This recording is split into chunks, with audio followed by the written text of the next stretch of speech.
Sampai sekarang sih saya nggak percaya. Nggak percaya. Kenapa Pak alasannya? Karena gini, semua yang ditawarkan itu base-nya pasti teknikal. Karena kalau kita lihat kan, teknikal itu harga bisa sideways, naik turun gitu ya.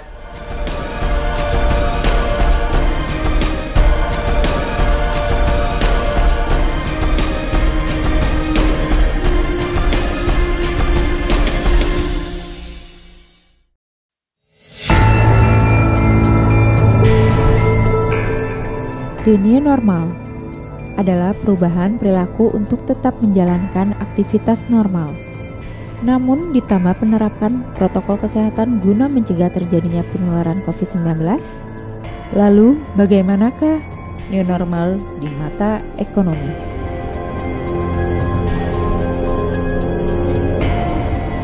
Selamat pagi Pak Reja. Pagi.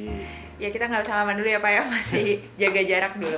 Okay. Pak Reja hari ini kayaknya terlihat happy, rapi gitu. Dari mana nih Pak? Rapi banget hari ini. Enggak sih, sebenarnya pakai jas buat tutupin perut aja. Biar Kenapa kan Pak? Kegendutan. Oh, kan aja udah bahagia ya Pak.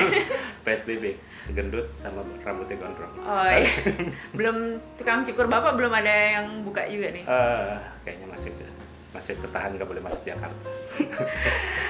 Oh ya, dengan Pak Reja tadi sebutkan tertahan tidak bisa masuk Jakarta. Sebenarnya kan sekarang sudah ada nih Pak kebijakan atau apa ya Pak, gaya hidup baru yang bisa disebut dengan new normal.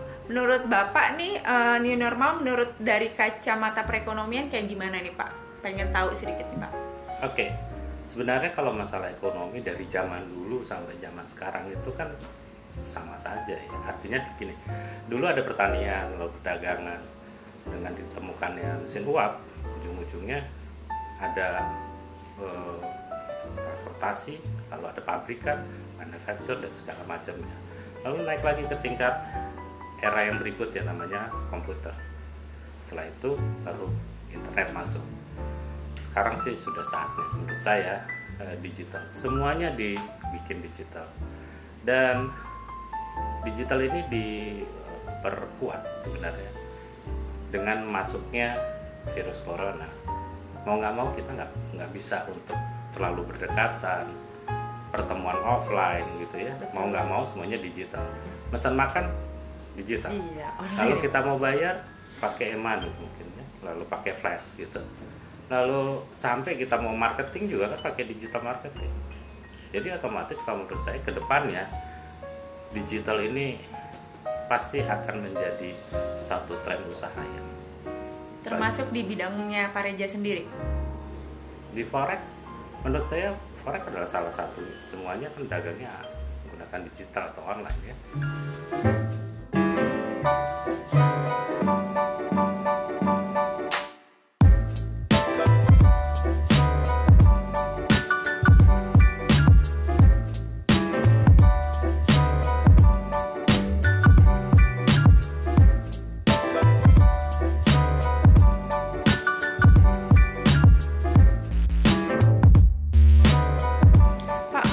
Trading forex dapat dibuat trading otomatis dengan menggunakan robot, program robot. Kedepannya iya ya, kalau menurut saya. Kenapa demikian? Karena kita tahu 1996 itu Garry Kasparov itu kan pecatur legendaris ya dari Uni Soviet.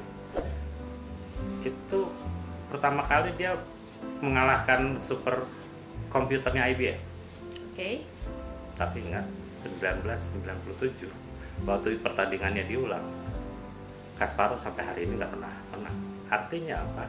Semua itu sebenarnya bisa dibuat secara otomatis, termasuk trading forex tentunya. Trading forex itu Pak yang ditawarkan di media elektronik, media sosial itu kira-kira dapat dipercaya akurasinya nggak sih Pak? Sampai sekarang sih saya nggak percaya. Nggak percaya. Kenapa Pak alasannya? Karena gini, semua yang ditawarkan itu base-nya pasti teknikal. Karena kalau kita lihat kan teknikal itu harga bisa sideways, naik turun gitu ya. Dan harganya di situ-situ aja. Sehingga dia bisa buy lalu sampai sini, sell terus seperti itu. Atau dia pakai sistem metode yang breakout.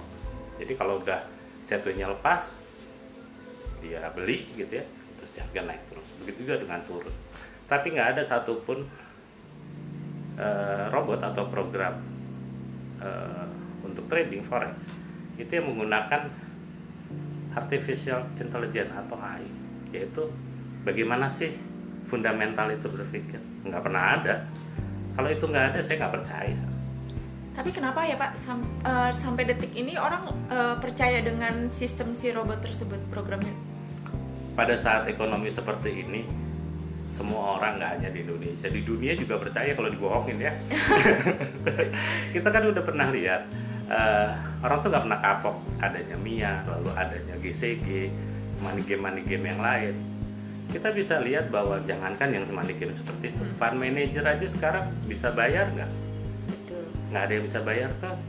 Mau koperasi siapalah gitu ya, lalu ada asuransi Jiwasraya juga kena gitu ya. Ujung-ujungnya kita akan dengar bentar lagi banyak bank yang akan di-merger. Berbicara dengan kebijakan moneter The Fed minggu lalu nih Pak, apa efeknya di pasar uang ke depannya Pak? Ini kadang-kadang kita ngomongin rapatnya The Fed gitu ya, minggu kemarin kita nggak pernah dengerin rapatnya BI gitu ya. Iya. Ya wajar sih, karena Amerika adalah suatu negara dengan ekonomi paling besar di dunia, mau nggak mau bank sentralnya juga mempengaruhi. Artinya bahwa The Fed kemarin memang sudah mencetak uang banyak sekali gitu loh, sehingga mau tidak mau ekonominya sekarang untuk minggu ini saya akan lihat ekonominya akan membaik. Tapi ingat, masalahnya yang akan terjadi adalah virus pandemik corona ini kita akan masuk di gelombang kedua. Artinya kalau gelombang pertama itu bisa mematikan hanya beberapa negara yang dapat diserang, gelombang kedua ini kemungkinan akan jauh lebih besar dibandingkan gelombang pertama. Ini yang ditakutkan oleh masyarakat sendiri Pak, gelombang kedua itu. Tapi menurut Bapak nih, Bapak percaya nggak sih Pak? Maksudnya gelombang kedua ini akan ada dan lebih parah dari yang pertamanya gitu loh. Apa yang membuat Bapak yakin gitu loh? Oke, sekarang begini, kalau kita berbicara masalah sudah selama 3 bulan kita di karantina, tentunya selama di karantina ini kan kita nggak tahu sebenarnya kita sehat atau tidak. Ada juga virusnya tidak terdeteksi, orangnya sehat-sehat gitu, tapi dia carrier, bisa membawa. Oke, pada saat pelonggaran terjadi, apa yang terjadi? Dia kemana-mana larinya, dan ujungnya yang tadinya tidak tertular akhirnya ujungnya bisa tertular. Dan ini kita lihat di Amerika, rawat inap di negara-negara bagian kayak Arizona, California itu semuanya naik, dan itu sebentar lagi pasti akan terjadi kalau di Indonesia. Dan itu menurut saya ya wajar. Oke. Kita berbicara dengan ini nih Pak, kembali ke trading lagi. Kira-kira Bapak ada signal nggak Pak untuk minggu ini Pak? Ini selalu ya kayak begini. Minum dulu.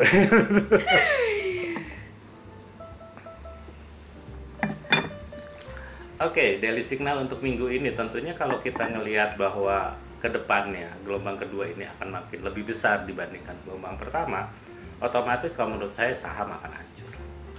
Termasuk saham lokal? Otomatis pada saat Dow Jones misalnya terkoreksi 2%, tentunya Indonesia bisa terkoreksi 4%. Karena itu dampaknya pasti ke Eropa, lalu ke Asia, dan ke Indonesia. Dan jika sudah seperti ini, tentunya ada satu yang paling dilihat sama pelaku pasar. Apa itu Pak? Gold. Kira-kira seperti itu. Itu aja? Ya. Oke, pagi ini udah cukup sekian nih Pak. Baik. Cuma sedikit aja nih kita berbincang karena Pak Reja hari ini juga sibuk. Banyak yang harus dikerjain. Iya, di normal ya Pak. Jadi banyak udah aktivitas udah kembali normal dan banyak yang harus dikerjakan kembali. Banyak order. Banyak order yang di cancel. Oke, Pak Reja. Terima kasih kasih waktunya Pak Reja.